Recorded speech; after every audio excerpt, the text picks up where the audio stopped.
ഇന്ന് ഞാൻ പഠിച്ചത് വിശുദ്ധ ഖുർആനിലെ രണ്ടാമത്തെ അധ്യായമായ സൂറത്തുൽ ബഖറയിലെ 94, 95, 96 വചനങ്ങളാണ്.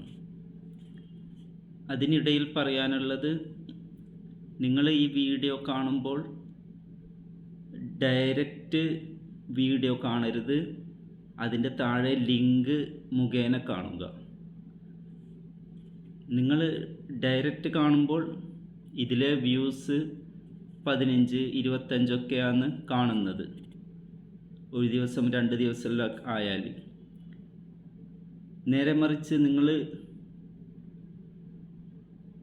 ശരിക്കും ഞാൻ ചെക്ക് ചെയ്ത് നോക്കുമ്പോൾ ഒരു ദിവസം 1500, 2000 മുകളിൽ ആൾക്കാർ കേൾക്കുന്നുണ്ട്.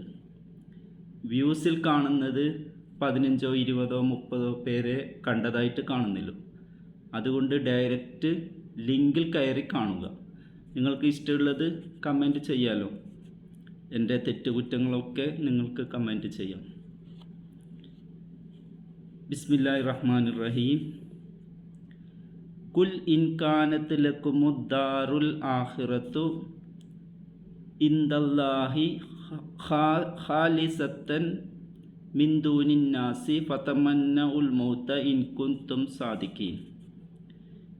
നീ യഹൂദരോട് പറയുക, അല്ലാഹുവിങ്കൽ പരലോക ഭവനം മറ്റു ജനങ്ങൾക്കൊന്നുമില്ലാതെ നിങ്ങൾക്ക് മാത്രമായുള്ളതാണെങ്കിൽ നിങ്ങൾ മരിക്കാൻ കൊതിച്ചുകൊള്ളുക, നിങ്ങൾ സത്യവാന്മാരെങ്കിൽ. വലൻ യതമന്നഉ അബദൻ ബിമാ ഖദ്ദമത് ഐദീഹിം വല്ലാഹു അലീമും ബിദ്ദാലിമീൻ.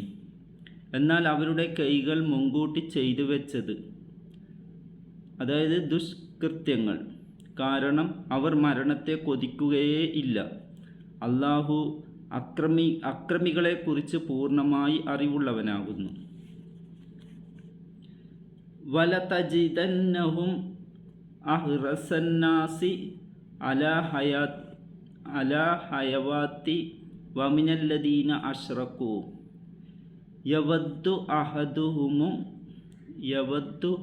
അഹദുഹും ലൗ യുഅമ്മറു അൽഫ സനത്തിൻ വമാ ഹുവ ബിമുസഅ്സിഹിഹി മിനൽ ഹദാബി അൻ യുഅമ്മറ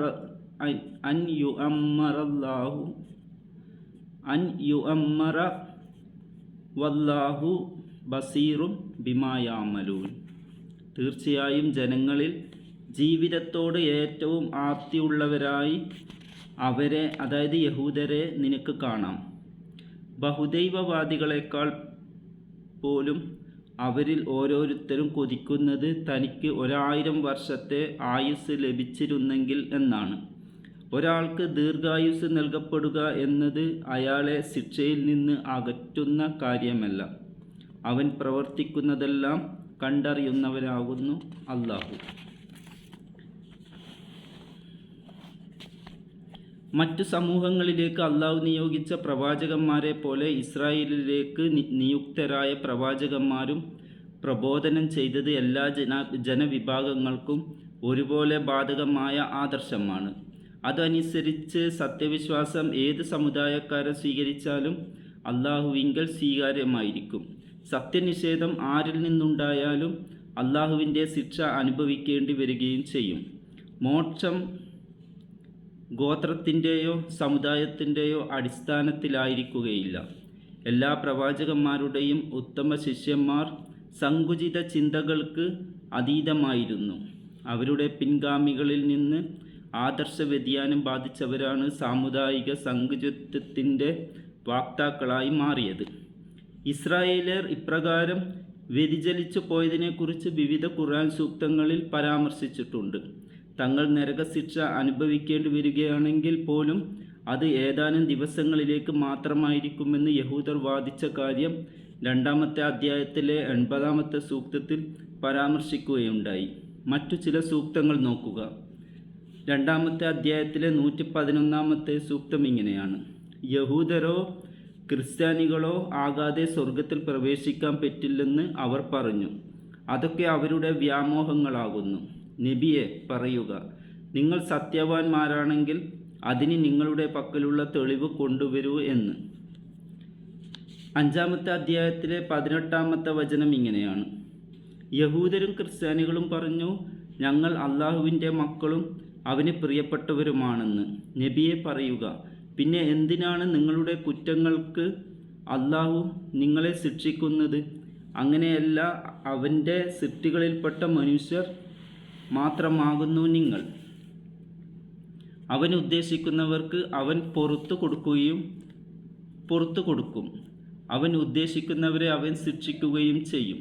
ആകാശങ്ങളുടെയും ഭൂമിയുടെയും അവയ്ക്കിടയിലുള്ളതിൻ്റെയും എല്ലാം ആധിപത്യം അള്ളാഹുവിനത്രേ. അവനിലേക്ക് തന്നെയാണ് മടക്കം. എല്ലാ മനുഷ്യരെയും അള്ളാഹുവാണ് സൃഷ്ടിച്ചത്. അവൻ അത്യധികം സ്നേഹവും കാരുണ്യവും ഉള്ളവനാണ്. അവൻ്റെ സ്നേഹവും കാരുണ്യവും ഏതെങ്കിലും ഗോത്രത്തിനോ വംശത്തിനോ സമുദായത്തിനോ സംവരണം ചെയ്യപ്പെട്ടതല്ല. സത്യവിശ്വാസവും സൽക്കർമ്മവും ആരിൽ നിന്നുണ്ടായാലും അള്ളാഹു സ്വീകരിക്കുകയും പ്രതിഫലം നൽകുകയും ചെയ്യും. പാശ്ചാത്തപിക്കാത്ത പാപി ഏത് വിഭാഗക്കാരനായാലും അള്ളാഹു ശിക്ഷിക്കുകയും ചെയ്യും. ശിക്ഷയ്ക്ക് അർഹനായവനും അള്ളാഹു അവൻ്റെ കാരുണ്യം പൂർണ്ണമായും നിഷേധിക്കുന്നില്ല. അതിവിശാലമായ ആ കാരുണ്യം വ്യാപിക്കും പല വിധത്തിൽ ഈ ലോകത്ത് ലഭിച്ചു കൊണ്ടിരിക്കും.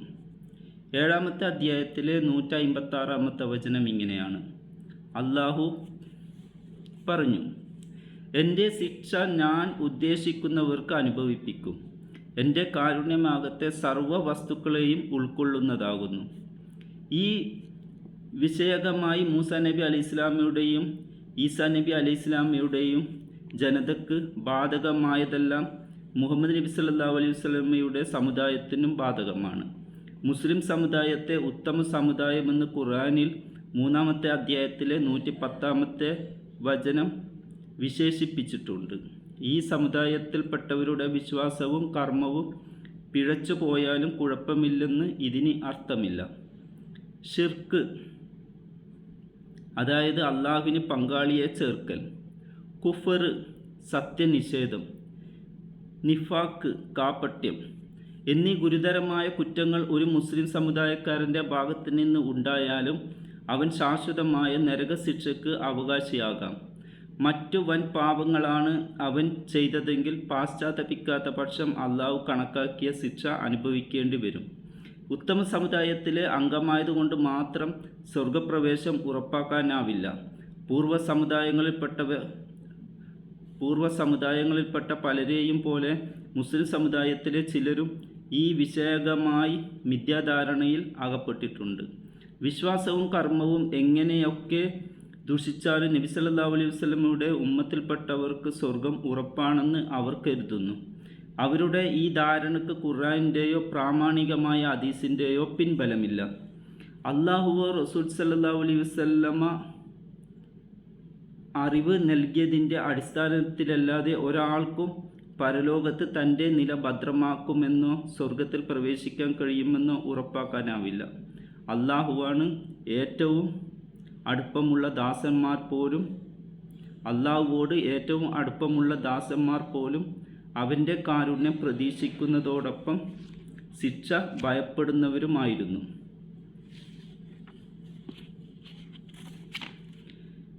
17-ാമത്തെ അധ്യായത്തിലെ 57-ാമത്തെ വചനം ഇങ്ങനെയാണ്: അവർ വിളിച്ചു പ്രാർത്ഥിക്കുന്നത് ആരെയാണോ അവർ തന്നെ തങ്ങളുടെ രക്ഷിതാവിങ്കലേക്ക് സമീപന മാർഗം തേടിക്കൊണ്ടിരിക്കുന്നു. അതെ, അവരുടെ കൂട്ടത്തിൽ അള്ളാഹുവോട് ഏറ്റവും അടുത്തവർ തന്നെ അപ്രകാരം തേടുന്നു. അവർ റബ്ബിൻ്റെ കാരുണ്യം പ്രതീക്ഷിക്കുകയും അവൻ്റെ ശിക്ഷ ഭയപ്പെടുകയും ചെയ്യുന്നു. നിന്റെ രക്ഷിതാവിൻ്റെ ശിക്ഷ തീർച്ചയായും ഭയപ്പെടേണ്ടതാകുന്നു. അതിനാൽ യഥാർത്ഥ വിശ്വാസികൾ അള്ളാഹുവിൻ്റെ കാരുണ്യത്താൽ സ്വർഗം ലഭിക്കുമെന്ന പ്രതീക്ഷ പുലർത്തുന്നതോടൊപ്പം തന്നെ തങ്ങളുടെ വിശ്വാസത്തിലോ കർമ്മത്തിലോ സംഭവിക്കുന്ന തെറ്റ് നിമിത്തം നരകശിക്ഷ അനുഭവിക്കേണ്ടതായതിനെക്കുറിച്ച് ആശങ്കയുള്ളവരും നരകത്തിൽ നിന്ന് രക്ഷിക്കാൻ വേണ്ടി അള്ളാഹുവോട് പ്രാർത്ഥിക്കുന്നവരുമാകണം. തങ്ങൾ മുസ്ലിം സമുദായത്തിലെ അംഗങ്ങളായതിനാൽ സ്വർഗലബ്ധി ഉറപ്പാണെന്ന അബദ്ധധാരണയിൽ കഴിയരുത്. പരലോകമോക്ഷം തങ്ങൾക്ക് മാത്രം അവകാശപ്പെട്ടതാണെന്ന തങ്ങളുടെ വാദത്തിൽ യഹൂദർക്ക് സത്യസന്ധതയുണ്ടെങ്കിൽ അവർ മരിക്കാൻ കൊതിക്കുകയാണ് വേണ്ടത്. മരണത്തോടെ സൗഭാഗ്യങ്ങളുടെ ലോകത്തേക്ക് നീങ്ങുകയാണെന്ന് ഉറപ്പാണെങ്കിൽ അവർ ഇഹലോകത്ത് ഈ പ്രയാസങ്ങളുടെ മല്ലിട്ടും കൊണ്ട് കഴിച്ചുകൂട്ടേണ്ട ആവശ്യമില്ലല്ലോ. എന്നാൽ പരലോകത്ത് അള്ളാഹു എല്ലാ സ്ഥാനമാനങ്ങളും നൽകുന്നതും തങ്ങൾക്കായിരിക്കുമെന്ന് അവകാശപ്പെടുന്ന യഹൂദർ മരണം ഒരിക്കലും കൊതിക്കുകയില്ല എന്ന് മാത്രമല്ല, തങ്ങൾ മുൻകൂട്ടി ചെയ്തു വെച്ചിട്ടുള്ള അതിക്രമങ്ങളും അന്യായങ്ങളും നിമിത്തം അവരുടെ മനസ്സിൽ മരണത്തെക്കുറിച്ച് ഭയമുണ്ട്. തങ്ങളുടെ ആത്മപ്രശംസക്കും വീമ്പ് പറച്ചിലിനും അവിടെ വിപരീത ഫലമുണ്ടായാൽ എന്തു ചെയ്യും? മരണാനന്തര ജീവിതത്തെക്കുറിച്ച് പ്രതീക്ഷയുള്ള ഒരു സമുദായത്തിൻ്റെ അവസ്ഥയ്ക്ക് വിപരീതമായി ഇഹലോകത്ത് പരമാവധി കാലം ജീവിക്കാൻ ആർത്തി കാണിക്കുകയാണ് യഹൂദർ. പരലോക വിശ്വാസം ഒട്ടുമില്ലാത്ത ബഹുദൈവാരാധകരെക്കാൾ ഇഹലോക ജീവിതത്തിൽ കൊതിയുള്ളവരത്രേ അവർ. 1000 കൊല്ലം ജീവിക്കാൻ സാധിച്ചെങ്കിൽ നന്നായിരുന്നേനെ എന്നാണ് ഓരോ യഹൂദൻ്റെയും മോഹം.